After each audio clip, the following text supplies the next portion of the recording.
เช้าทุกคนเลยเดี๋ยว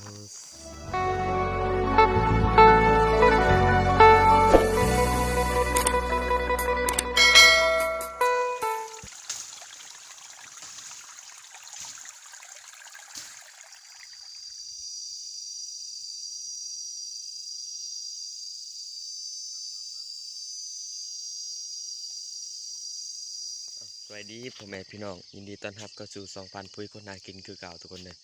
วันนี้วันปุ้ยสิพาทุกคนไปเลาะละเสาคือเก่าทุกคนเพราะว่าแต่คืนเนี่ยฝนตกหมดคืนทุกคนเลยเดี๋ยวเราจะพาทุกคนไปเลาะละเสาคือเก่าทุกคนเพราะยานว่ามีสัตว์ยังออกมายามหลังฝนตกทุกคนวันนี้พิเศษเลยทุกคนเดินมากับอ้ายเพิ่น2 คนอ้ายเพิ่นก็ไปก่อนแหละทุกคนเลยเดี๋ยวเราสิพาไปทุกคน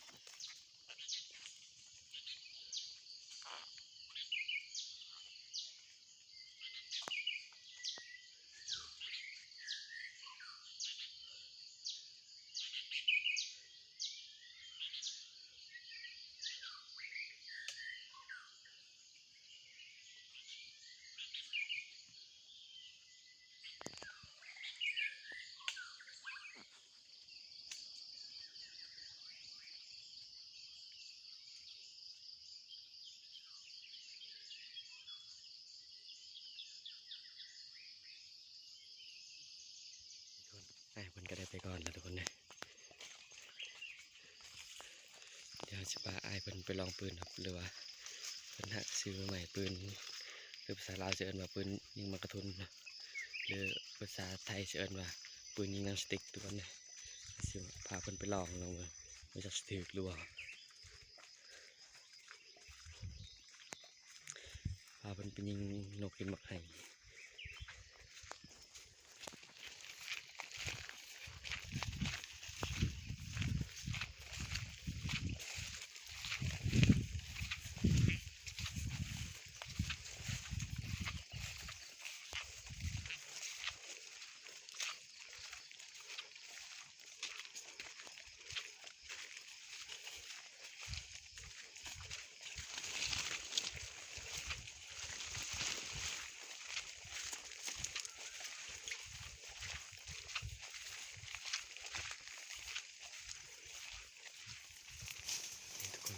เดี๋ยวก็กำลังจะทางป่านะ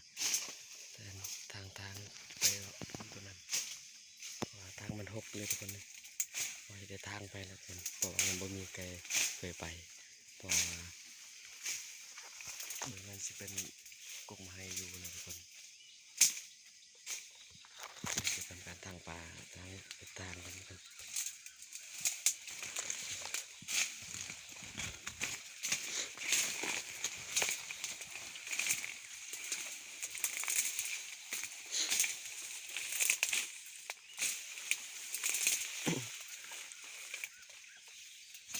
ทางไปปูตัวนั้นนะบ้านนั้นจะเป็นกกไม้นะทุกคนเลย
เก่งนะก็ได้ยินนกตกมาทุกคนเลย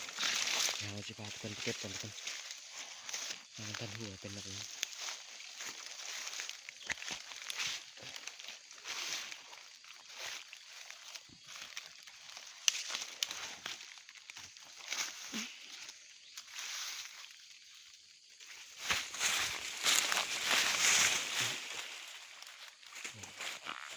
เป็นแล้ว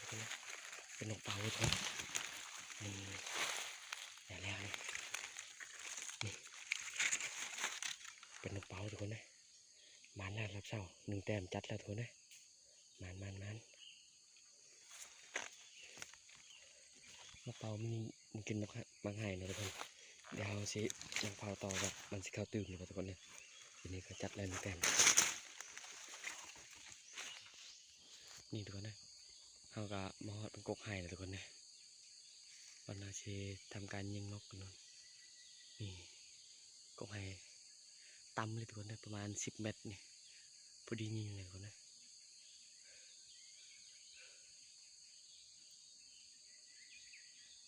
เดี๋ยวเช็บอลกาดปืนนอนหาเช็ทายิงนกวันนกสิเข้ารัวนี่ทุกคนเดี๋ยวก็ชินังตานกกินมังไห่ต่อทุกคน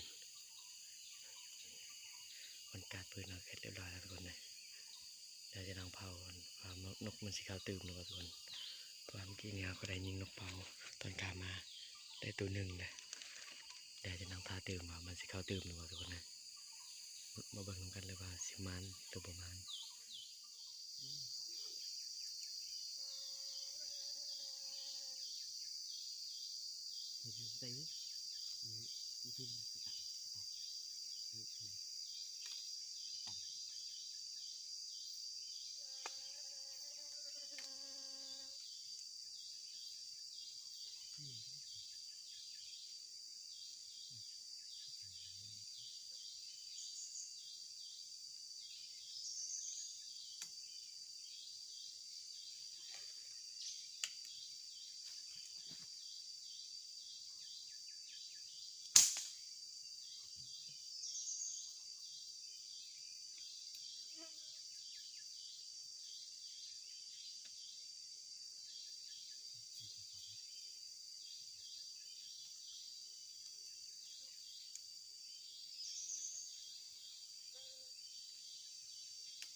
ได้เลยทุกคนเลย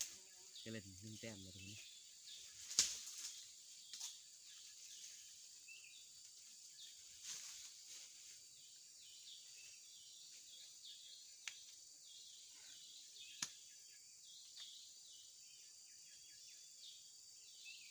มันร้ายปืนเลยทุกคนเลยขนาดจะเล่นก็ยังถือยอดเลยปืนเลยทุกคน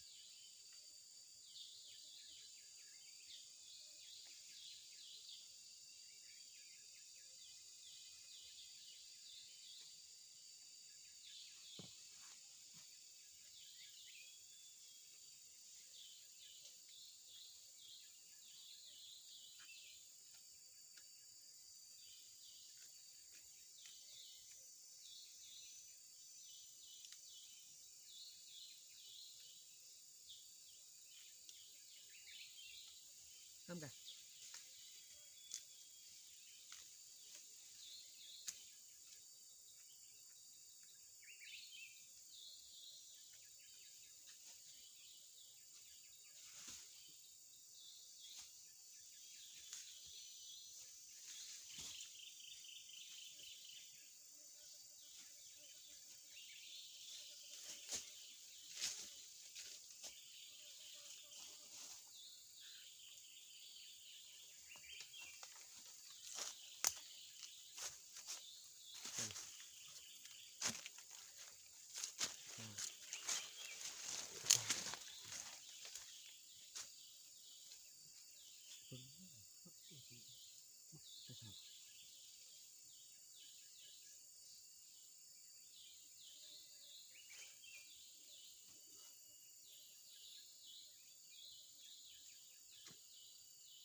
นี่ทุกคนมานแล้วทุกคนเลยได้หนึ่งแต้มแล้วเป็นนี่กินนี่เป็นนกเปล่าแล้วทุกคนเลยเป็น2 แต้ม3 แต้มกับกระเล่นทุกคนมันเดี๋ยวเชนน้องเผาต่อทุกคนนะเพื่อว่ามันจะเข้าตื่มอีกเลยทำงานรับเช้าทุกคนเลยเดี๋ยวสิพาเมื่อก่อนทุกคนเลยให้อายเพิ่นมาอยู่ต่อผู้เดียวเพิ่นเพราะว่าเขามีเวียกทุกคนเลยมีเวียกอยู่บ้านเขาสิเมื่อก่อนแล้วตอนแรกเขาสิมายามขึ้นอยู่นี่เอาทุกคนเลยเดี๋ยวเขาก็ได้เดินทางกลับก่อนแล้วทุกคนเลยเขาเสียเขาจะให้อายเขากระเพรากบเขาต่อเลยเพราะว่าเขามีเวียกอยู่บ้านทุกคนเลยเราก็จะได้เดินทางกลับก่อนแล้วทุกคนตอนแรกเขาก็สิมาขึ้นหลังจากที่เขาเฮ็ดเวียกแล้วก็เขาคือมาหาอายเพิ่นขึ้นทุกคน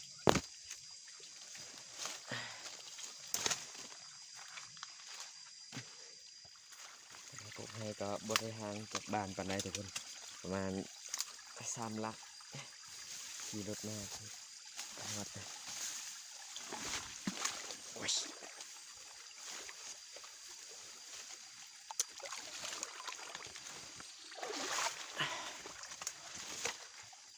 ทางมาก็สิหยาดนะทุกคนเลยเลาะห้วยขึ้นไป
นี่คนจะทางอะ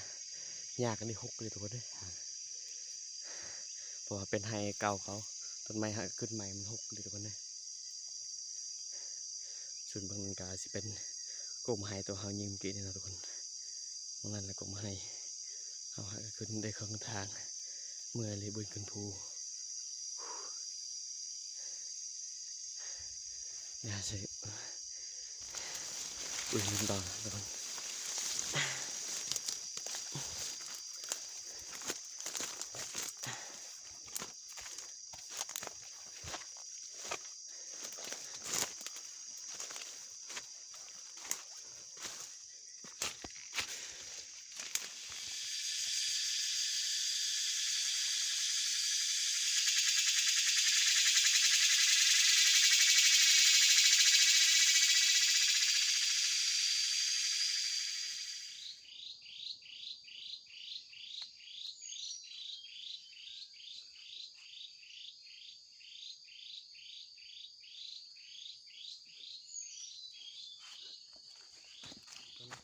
เดี๋ยวเขาก็ย่างมาฮอดส่วนใกล้บอลจอดรถแล้วทุกคนเลยเนี่ยเขาก็จะเดินทางกลับแล้วทุกคนเลยเพราะว่าเขาปะให้อายเขาอยู่ผู้เดียวอยู่กกให้เพราะว่าเขามีเวียกทุกคนเลยเขาก็เลยได้เมื่อก่อนออกละ20 ดีก็ถือว่ามานอยู่ทุกคนเลยได้นกเป่า2 โตวทุกคนแล้วก็กระเล่นตัวหนึ่งได้นี่พอได้เห็ดลาบอยู่เฮือนทุกคนเลยกินยังไม่ได้ทันกินข้าวเช้าแต่เมื่อเห็ดลาบอยู่เฮือนอีกทุกคนเลยนกเป่า2 โตวเอาสำหรับคลิปนี้ก็ขอจบเพียงเท่านี้แหละทุกคนขอบใจสำหรับผู้ติดตามและรับชมคลิปเราทุกคนสำหรับคลิปนี้ก็ขอลาท่านผู้ชมไปก่อนสำหรับคลิปนี้ก็ขอจบเพียงเท่านี้แหละทุกคนเลยเจอกันใหม่ในโอกาสหน้าทุกคนเลยหลังจากนี้ก็ขอกล่าวคำว่าสบายดี